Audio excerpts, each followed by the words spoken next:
Hi అండి, అందరూ ఎలా ఉన్నారు? ఈరోజు నేను దోసకాయ, మామిడికాయ, టమాటోతో పప్పు చెప్తున్నానండి. దీనికి కావాల్సింది ఎల్లో దోసకాయ ఒకటి మీడియం సైజ్ తీసుకున్నానండి. చిన్న ముక్కలుగా కట్ చేసుకున్నాను. దీనిలో గింజలు ఉంటాయి కదండి, అవి తీసి పడేసి పెట్టుకున్నాను. టమాటా ఒకటి మీడియం సైజు ముక్కలుగా కట్ చేసుకున్నాను.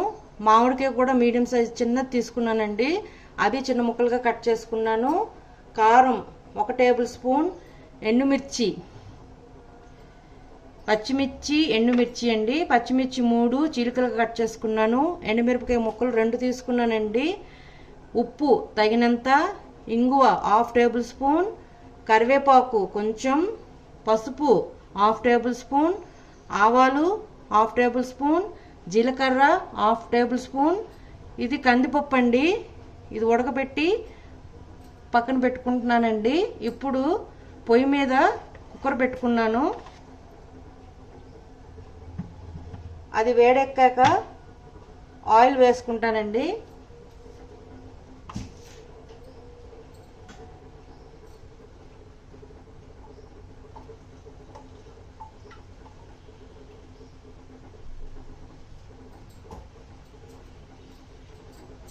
ఆయిల్ వేడెక్కాక ఆవాలు, జీలకర్ర,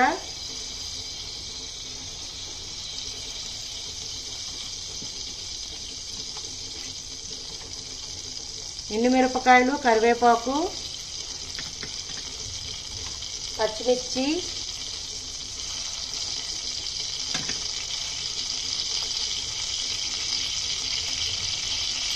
ఇంగువ.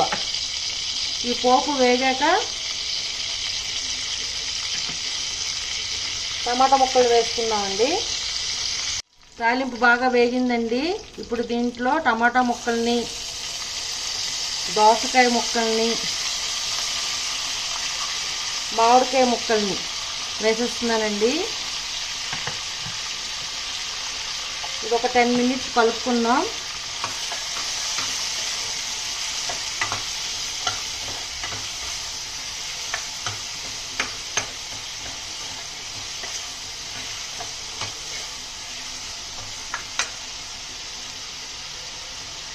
మినిట్స్ అయ్యాక దీంట్లో పసుపు, కారం, ఉప్పు కొంచెం వేస్తున్నానండి. వేసుకొని ఒక 5 మినిట్స్ ఇలా కలుపుకొని కొంచెం వాటర్ యాడ్ చేసుకొని 2 విజిల్స్ పెట్టుకుంటానండి. చూడండి, ఇలా మెత్తగా ఉడికిపోయాయండి ముక్కలన్నీ.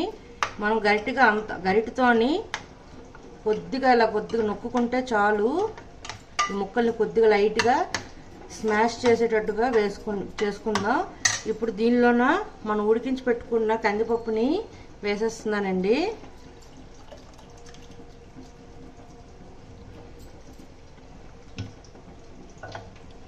వేసేసి గ్యాస్ వెలిగించుకుందాం. ఇప్పుడు దీన్ని బాగా మరగనివ్వాలండి. కొంచెం సరిపోలేదండి, ఉప్పు వేసుకుంటున్నాను. దీనిలోనే కొత్తిమీర కూడా వేసేస్తున్నానండి.